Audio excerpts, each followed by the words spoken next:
আসসালামু আলাইকুম। ঘুরে ফিরে বাংলাদেশ ৩ ফরম্যাটের ক্রিকেট খেলা দেখে অনেকেই ভুলে যান যে কোন ফরম্যাটে কোন প্লেয়ারগুলো আসলে সেট অবস্থায় ছিলেন। যেমন আমি যদি আপনাকে র্যান্ডমলি প্রশ্ন করি যে ওয়ানডে ফরম্যাটে বাংলাদেশের ওপেনার কারা বলেন তো? আমি জানি যে অনেকেই আছেন 30 থেকে 40% মানুষ হয়তোবা কনফিউশনে ভুগবেন। কেউ বলবেন তানজিদ তামিম, কেউ পারভেজ ইমনের কথা উল্লেখ করবেন। তবে সর্বশেষ যে ওয়ানডে ম্যাচটা বাংলাদেশ খেলেছে সেই ম্যাচে 176 রানের একটা ওপেনিং পার্টনারশিপ হয়েছিল সৌম্য সরকার এবং সাইফ হাসানের মধ্যে।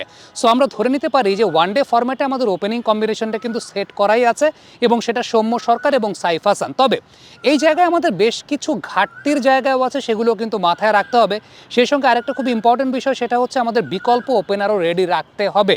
আনফর্চুনেটলি কোনো ওপেনারের যদি কোনো ইঞ্জুরি কনসার্ন হয়, ম্যাচের আগে কোনো একটা প্রবলেমেতে নিয়ে পড়লেন, অথবা কোনো একজন ওপেনারের যদি অফ ফর্মও যায়, সেই জায়গাটা থেকে চিন্তা করলে বিকল্প ওপেনার এবং ওই নেচারের ওই টাইপের ওপেনার রাখাটা কিন্তু খুব গুরুত্বপূর্ণ। পৃথিবীর সব দেশে এ টিমগুলো কিন্তু ওইভাবে গঠন করা হয়। এখন আমি যদি বলি যে ওয়ানডে ফরম্যাটটাতে সৌম্য সরকারকে নিয়ে অনেকে কথা বলেন যে সৌম্য সরকারের জাতীয় দলে চান্স পাওয়া উচিত, সোশ্যাল মিডিয়ায় এই কথায় একেবারে সয়লাভ হয়ে যায়। কিন্তু সৌম্য সরকার ওয়ানডে ফরম্যাটে আছেন জাতীয় দলে। প্রবলেমের জায়গাটা হচ্ছে যে আমরা কিন্তু খুব রিসেন্টলি টি-20 ম্যাচেসই বেশি খেলেছি, ওয়ানডে ম্যাচ খুব বেশি খেলি না, যে কারণে অনেক হয়তো ভুলে যান। আপনি যদি সৌম্য সরকারের সর্বশেষ 5টা ওয়ানডে ইনিংস লক্ষ্য করে দেখেন, তাহলে খেয়াল করে দেখবেন একটা 91 রানের ইনিংস আছে, একটা 70-এর উপরে ইনিংস আছে, একটা 40-এর উপরে ইনিংস আছে, একটা ডাক মেরেছেন আর একটা 4 রানে তিনি আউট হয়েছেন।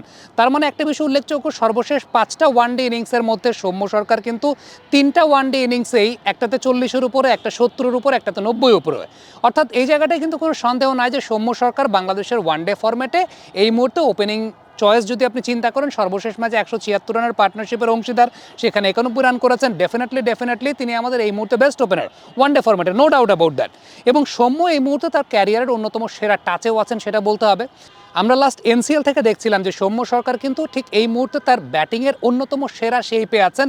মাথা তার কথা শুনছে, বডি তার কথা শুনছে ব্যাটিং করার সময়। আমরা ব্যাটিংয়ের শেপ বলতে যে বিষয়টা বুঝি সেটা হচ্ছে যে একজন ব্যাটসম্যান যখন যেদিকে শট খেলছেন তার হেড পজিশনটা ওইদিকে ডমিনেট করে, এবং হেড পজিশনটাকে ডমিনেট করার জন্য তার টো পজিশনটা ঠিক রাখাটা আসলে খুব গুরুত্বপূর্ণ একটা ব্যাপার। আপনি খেয়াল করে দেখবেন যে সৌম্য সরকার লাস্ট বিপিএলে যদি একটা ম্যাচ আমি চিন্তা করি যে একই ওভারে তিনি একটা বল ইনসাইড আউট খেলেছেন, একটা বল কাট শট করেছেন, একটা বল কাভার ড্রাইভ করেছেন, একটা বল তিনি সুইপ করেছেন। এবং এই প্রত্যেকটা শটকে যদি আপনি একটু পর্যালোচনা করে দেখেন যে প্রত্যেকটা শটের ক্ষেত্রে তার হেড পজিশনটা কিন্তু স্টিল, এবং হেড পজিশনটা এই কারণে স্টিল থাকছে যাতে তিনি তার টো পজিশনটাকে যে দিকে শট খেলছেন সেই দিকের শটের ডিরেকশনে টো পজিশনটাকে রাখতে পারছেন। This is the most important thing, যে সৌম্য সরকার এই মুহূর্তে কতটুকু টাচে আছেন সেটা বোঝানোর জন্য। লাস্ট এনসিএলে কিন্তু আমরা দেখেছি যে আলটিমেটলি তিনি যেদিকে শট খেলছেন, অন ড্রাইভ করেছেন, কাভার ড্রাইভ করেছেন, অফ ড্রাইভ করেছেন, বিশেষ করে ভি জোনটাকে অনেক বেশি মাত্রা ব্যবহার করেছেন। তার টো পজিশন অলওয়েজ ডমিনেট করছিল সেই দিকে যেই দিকটাতে তিনি আসলে শট খেলছিলেন। লাস্ট বিপিএলও যদি আমি একটু পর্যালোচনা করি, বিনুরা ফার্নান্দোকে তিনি একটা পুল শট করেছেন। আপনি যদি খেয়াল করে দেখেন ওই পুল শটটা করার সময় তার toe position was straight like an arrow, এবং পুরোপুরি ফ্রন্ট লেগটাকে ক্লিয়ার করা। আপনি যদি মাথা থেকে ব্যাক লেগ পর্যন্ত একটা স্ট্রেট লাইন বা সরল রেখা টানেন, দেখবেন যে একই সরল রেখায় অবস্থান করছে। তানজিম সাকিবকে একটা অন ড্রাইভ করেছিলেন, সেই অন ড্রাইভের সময় আমরা দেখতে পেয়েছিলাম যে একদম মাথা এবং তার পা, ব্যাক লেগ একই সরল রেখা অবস্থান করছে। সো তার টো পজিশনটা ইটস টোটালি পারফেক্ট। ব্যাটিং একটা সর্বোচ্চ শেপে আছেন। এই শেপটাকে কন্টিনিউ করতে পারলে ওয়ানডে ফরম্যাটে সৌম্য সরকার বাংলাদেশকে আরও বেটার সার্ভিস দিতে পারবেন। Now talking about Saif Hasan. Saif Hasan last ম্যাচটাতে ভালো পারফর্ম করেছেন, একটা হাফ সেঞ্চুরি করেছেন ওয়েস্ট ইন্ডিজের এগেনস্টে। বাট তার আগে সাইফ হাসানের কিন্তু একটা স্ট্রাগলিং পিরিয়ড গেছে, এবং বেশ ভালো মতো স্ট্রাগলিং পিরিয়ড আমরা দেখতে পেয়েছি। সবচেয়ে উল্লেখযোগ্য ব্যাপার হচ্ছে আপনি যদি স্পিনের এগেনস্টে ওয়ানডে ফরম্যাটে সাইফ হাসানের ডট বল পার্সেন্টেজটা একটু লক্ষ্য করে দেখেন, সেটা কিন্তু প্রায় 70%-এর কাছাকাছি। 70%-এর কাছাকাছি ডট বল পার্সেন্টেজ স্পিনের এগেনস্টে সাইফ হাসানের। যা রান করেছেন বাউন্ডারি দিয়ে, বাউন্ডারি এবং ওভার বাউন্ডারি দিয়ে। বিশেষ করে আপনি যদি 11 থেকে 20 নম্বর ওভারে সাইফ হাসানের ব্যাটিং পরিসংখ্যানটা দেখেন এগেইনস্ট দ্য স্পিনার্স, তাহলে খেয়াল করে দেখবেন 11 থেকে 20 নম্বর ওভারেও কিন্তু তার এই স্ট্রাইক রোটেশনের জায়গাটা খুব পুয়ার, অর্থাৎ তিনি স্ট্রাইক রোটেশনটা করতে পারছেন না। স্পিনের এগেনস্টে ডট বল পার্সেন্টেজটা অনেক বেশি, সেটা 69%-এর মতো।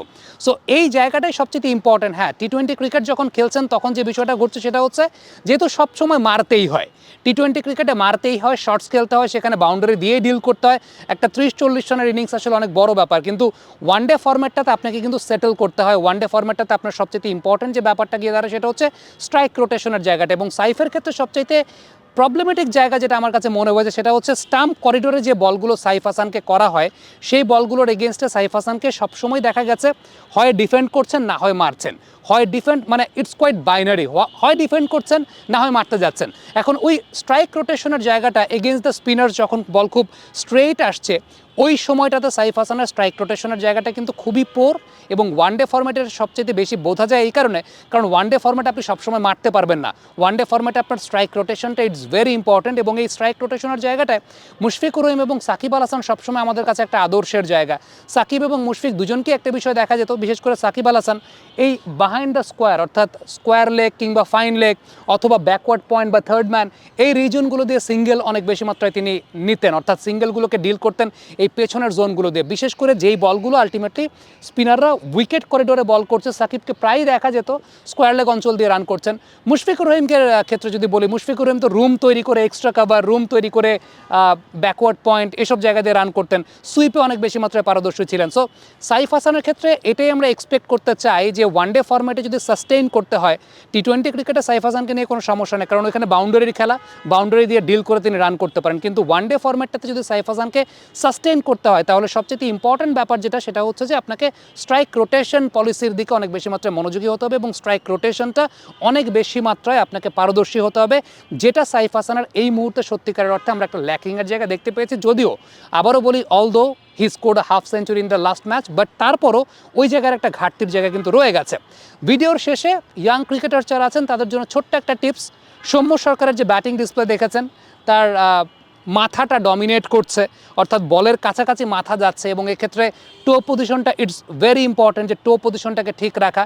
এবং এই জায়গার ক্ষেত্রে আপনারা আসলে কী কী ধরনের কাজ করতে পারেন, আপনাদের কী কী ধরনের ড্রিল করলে আপনারা এই টো পজিশনটাকে অনেক বেশি মাত্রায় অ্যালাইন করতে পারবেন with the line of the ball, এই জায়গাটায় আপনি অ্যাজ আ ব্যাটার ব্যাট নেবেন না, আপনি অ্যাজ আ ব্যাটার ব্যাটিংয়ের মতো করে দাঁড়াবেন, ওই পাশ থেকে আপনাকে কেউ একজন ঠিক সামনের এই জায়গাটাতে ধরেন আপনাকে একটা আন্ডারআর্ম বল দেবে, আপনার কাজ হবে এই বলটাকে এইভাবে গিয়ে ক্যাচ করা, টো পজিশনটা কিন্তু towards the direction of the ball, আবার ঠিক এই জায়গাটায় আসবে তখন আপনি এইভাবে আবার বলটাকে ধরবেন, আবার যখন আপনাকে এই জায়গা থেকে দেবে আপনি তখন এই জায়গাটা এইভাবে ধরবেন।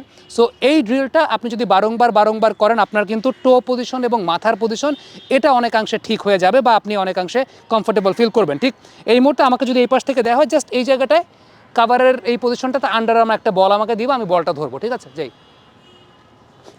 এই যে জাস্ট আমি কি করলাম, বলের ডিরেকশনে গেলাম, বলটা ধরতে গেলাম, আমার মাথা পা এই সব কিছু এদিকে গেল, রাইট?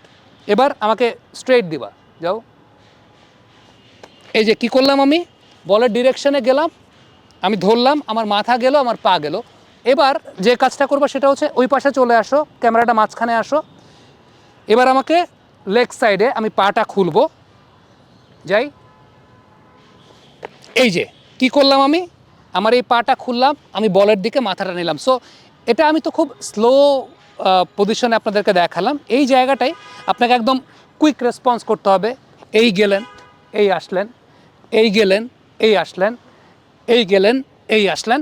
এটা যখন বারংবার করবেন তখন আপনার টো পজিশন, আপনার হেড পজিশন এই জায়গাগুলো কিন্তু অনেক বেশি মাত্রায় প্রমিনেন্ট হয়ে যাবে এবং এটা একদম বেসিক জায়গা, এগুলোর অনেক বেশি মাত্রায় আপগ্রেডেশনের জায়গাও আছে। বাট আপাতত এই ভিডিওতে সব কিছু নিয়ে আলোচনা করলাম না, আশা করছি আপনাদের ভালো লেগেছে এবং কেউ যদি এই ধরনের ড্রিলগুলো করতে গিয়ে কোনো প্রবলেম ফেস করেন অবশ্যই কমেন্ট বক্সে লিখে পাঠাবেন। Thank you so much.